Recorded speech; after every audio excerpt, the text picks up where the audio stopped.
Alors, rebonjour en direct du Salon de l'agriculteur 2014 à Saint-Hyacinthe. Nous sommes en compagnie de M. Pierre Minier.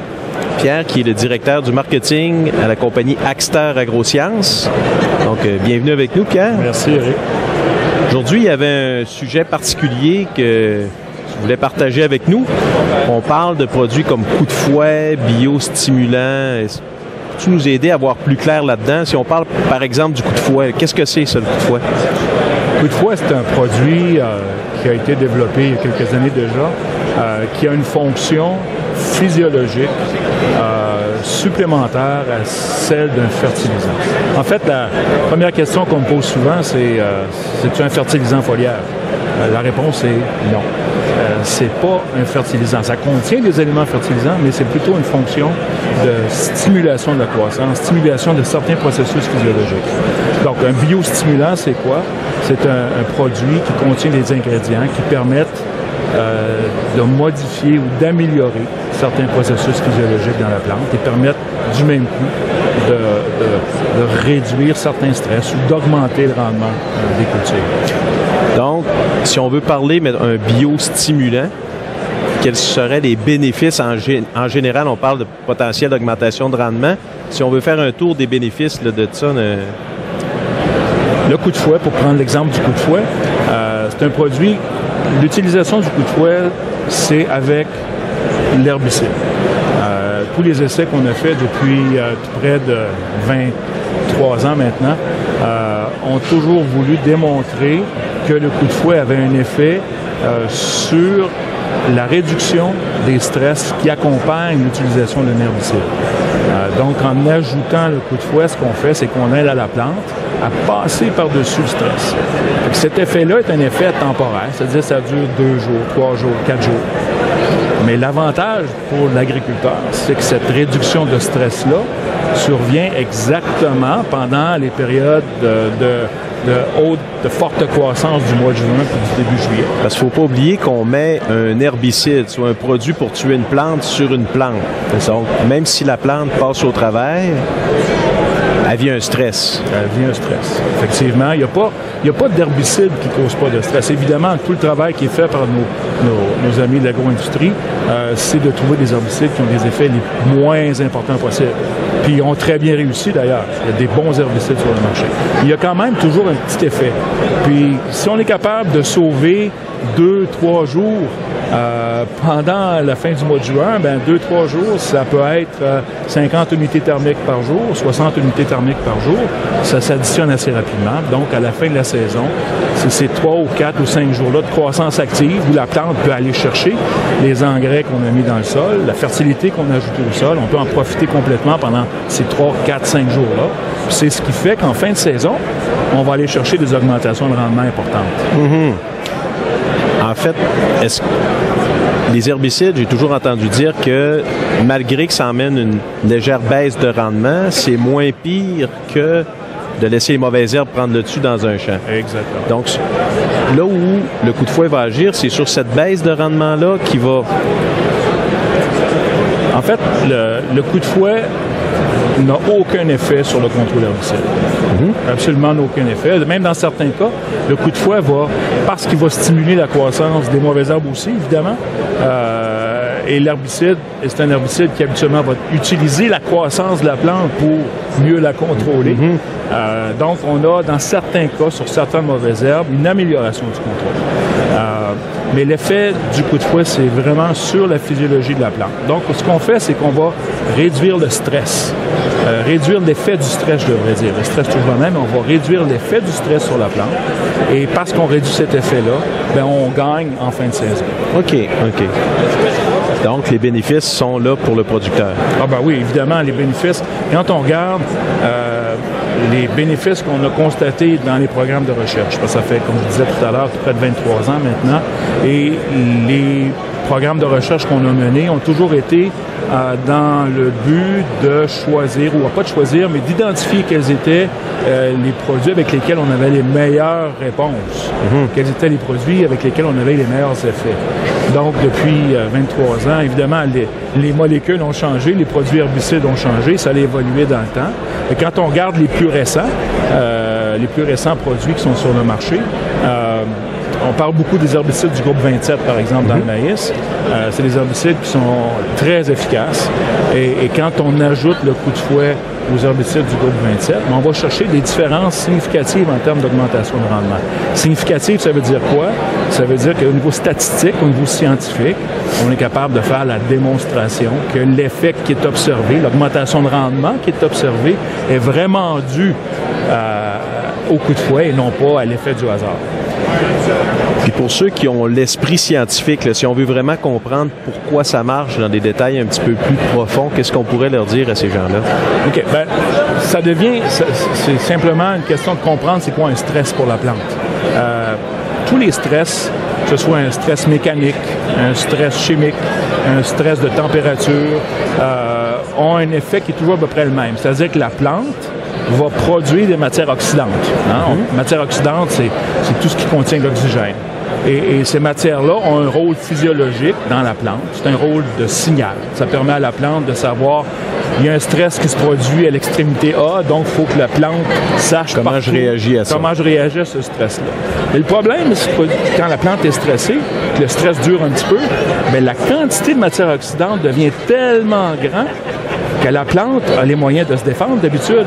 Mais là, la concentration de matière oxydante devient tellement importante qu'elle produit plus suffisamment de mécanismes de défense que j'appelle, des molécules que la plante produit pour se défendre contre ces stress-là, contre ces matières oxydantes-là. Donc, ce débalancement-là fait en sorte que la plante, à cause de la présence de plus en plus grande de matière oxydante, va être endommagée physiquement. Les parois cellulaires vont être endommagées. En utilisant le coup de fouet, on augmente la concentration des mécanismes de défense. Donc, on rééquilibre tout ça pour permettre à la plante de repartir sa croissance. Je dis souvent dans mes présentations, c'est comme une pompe. Quand la pompe ne fonctionne pas, tu as beau avoir le bassin qui est plein d'eau, tu n'es pas capable d'aller chercher l'eau. Hey. Donc, en repartant la pompe, c'est-à-dire en rebalançant les mécanismes de défense, on est capable à ce moment-là de repartir la pompe, d'aller chercher les engrais dans le sol. Tu parlais tout à l'heure, ça fait 23 ans que vous faites ce produit-là? Bien, plus que ça, mais ça fait 23 ans qu'il y a de la recherche au niveau universitaire. On va avoir des résultats de ça? Oui, évidemment. Les résultats de recherche, il y en a tout près de 800. 800 essais scientifiques qui ont été faits au cours de ces 23 années-là. Ça a l'avantage d'aller chercher des réponses statistiquement valables. Oui, moi, je suis capable de vous dire aujourd'hui que je sais, par exemple, dans le cas d'un herbicide qui s'appelle Elex, je sais que dans 19 essais qui ont été effectués par les universités, que l'augmentation de 717 kg/hectare qui a été observée, la probabilité que la différence de rendement ou l'augmentation de rendement observée est due au coup de fouet est de 99,8 %. C'est ça que la statistique me permet de dire. Avec les herbicides du groupe 27, en général, si on fait la moyenne, je fais l'analyse statistique, je sais que l'augmentation de rendement est due au coup de fouet avec une probabilité d'à peu près 96,5 %. Donc, c'est de la précision. C'est de la précision, mais c'est ce que la statistique... Mais quand on parle de quelque chose qui marche au-delà de 90 % du temps, parce que c'est pas des investissements à l'acre ou à l'hectare qui sont très élevés. Non. Tu sais, quand on regarde le coût du coup de fouet ou du soil booster, c'est des produits qui ont à peu près la même fonction. L'utilisation de ces produits-là, on parle d'un taux d'application de 2 à 2,5 litres hectare, c'est-à-dire de 0,8 litres à l'acre à 1 litre à l'acre. C'est des dépenses ou un investissement de l'ordre d'à peu près 5 à 6 $ de l'acre. Quand on considère que, je prenais l'exemple du Elex tout à l'heure, 717 kg d'augmentation de rendement, une probabilité de 99,8 %. C'est-à-dire que pour l'agriculteur, il y a des bonnes chances que d'utiliser du coup de fouet avec son Elex va lui permettre d'aller chercher tout près de 500 kg ou 600 kg. Donc, on est assez vous êtes assez convaincu de l'efficacité du produit. Je pense que vous êtes tellement convaincu, on va en parler un petit peu plus tard, mais vous avez même un programme de garantie de produit. Ce produit-là, là, on parle du coup de fouet, mais c'est aussi bon pour le RR Soy Booster, là, qui est un biostimulant là, plus dans le soya. Comment est-ce qu'on doit utiliser ce produit-là? Bon, ces deux produits-là ont des premièrement, c'est des solutions. C'est bien important de comprendre la différence entre une solution et une suspension. Une solution, ça veut dire que tous les ingrédients sont dissous. C'est pas des ingrédients qui sont suspendus comme du sable qu'on mettrait dans l'eau et qu'on brasse. Le sable il va précipiter. Donc, c'est vraiment une solution. Ces produits-là sont conçus pour ne causer aucun effet de brûlure. On peut les ajouter avec les herbicides qu'on utilise sur nos cultures, que ce soit peu importe le programme. Il y a certains programmes qu'on sait qu'ils vont être très rentables. Pour le coup, il y en a d'autres qui ne le sont pas, puis on ne vous le recommandera pas dans ce temps-là. Mais on peut les mélanger avec les herbicides au stade d'application de l'herbicide, au volume d'eau que vous utilisez pour l'herbicide. Le coup de fouet ou le Soy Booster n'ajoute pas de charge de surfactant et n'a pas besoin d'eau supplémentaire pour être utile. Donc, se mélange très bien en réservoir. Complètement. C'est parce que c'est une solution. On a fait les essais de compatibilité avec les produits, les herbicides normalement utilisés, avec d'autres produits fertilisants, parce qu'on a une gamme de fertilisants foliaires aussi, qui sont vraiment des fertilisants foliaires. On veut corriger une déficience. Coup de fouet et Soy Booster sont des biostimulants. Et on a la gamme Oligo qui, elle, sert vraiment à corriger une déficience de bore, une déficience de manganèse. Fait que tous ces tests-là ont été faits et on sait qu'ils sont complètement compatibles. Parce que l'avantage de plusieurs années, c'est la récolte de données. C'est par rapport à ce produit spécifique-là qui n'a pas changé ou qui fonctionne très bien depuis plusieurs années. Et ça vous a permis de... J'avais un papier ici. C'est rare en agriculture qu'on garantit des produits. Je ne sais pas si... est-ce qu'on peut voir un peu le papier ici? Ça, c'est une feuille que vous avez émise cette année. C'est une nouveauté qui est une garantie. Garantie de rendement. En fait, ce qu'on promet, ce qu'on dit à l'agriculteur, parce qu'un des constats qu'on fait, c'est que malheureusement, on associe souvent le coup de fouet avec des produits qui n'ont peut-être pas le même bagage scientifique, qui n'ont pas les mêmes résultats qu'on a accumulés depuis 23 ans. Et il y a des agriculteurs qui sont encore hésitants. Donc, ce qu'on veut, c'est leur dire, écoutez, essayez le produit. Prenez-en un petit peu, puis essayez-le sur vos productions, sur vos cultures. Et si l'augmentation de rendement que vous obtenez n'est pas suffisante pour payer le produit, on va vous le rembourser. C'est ça la garantie de performance. Donc, ça fait... C'est assez unique en son genre, parce que par expérience, souvent les gens vont dire à la blague, bon, si ça fonctionne pas, c'est quoi la garantie? Mais si ça fonctionne pas, je te le rembourse, le produit. Exactement. J'imagine qu'il doit y avoir certaines procédures. Il faut se garder un témoin, une partie non traitée pour être capable de mesurer. Oui. Il y a une inscription à faire. Donc, le producteur qui s'intéresse... Est-ce que c'est cette même page-là? Oui, c'est cette feuille-là. Puis, le producteur qui veut s'inscrit au programme. Il y a des dates limites là, pour s'inscrire.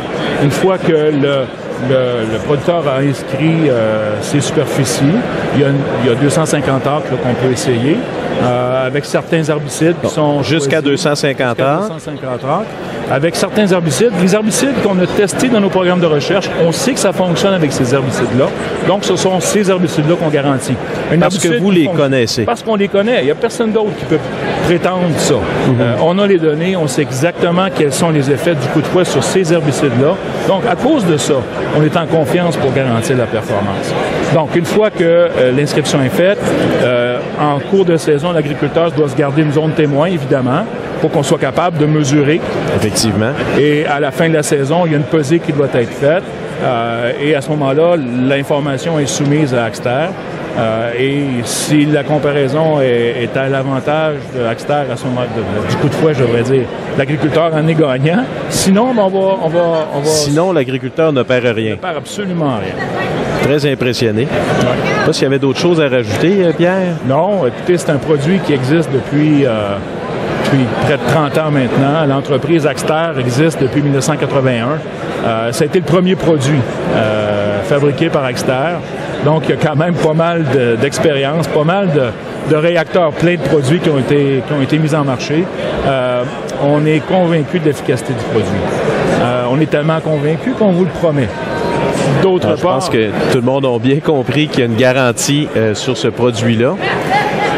Et le Air Soy Booster aussi? Le Air Soy Booster aussi, c'est le produit... Ce sont les deux biostimulants. On a parlé beaucoup de coups de fouet, mais ce sont les deux. C'est un peu les mêmes, ce que je vous expliquais au niveau du coup de fouet. Si on prend le Soy Booster, c'est la même logique. La seule particularité du Soy Booster, c'est que c'est un produit qui a été conçu pour être utilisé avec du glyphosate. Strictement. Si l'agriculteur utilise un herbicide d'une autre famille, à part avec le glyphosate, à ce moment-là, on revient au coup de fouet. Donc, le Soy Booster, c'est vraiment pour les agriculteurs qui ne font que du glyphosate. À ce moment-là, on met du Soy Booster. Je pense que ça fait le tour. Merci beaucoup. Merci, Pierre. Eric. Toujours un plaisir. Ça fait plaisir. Merci.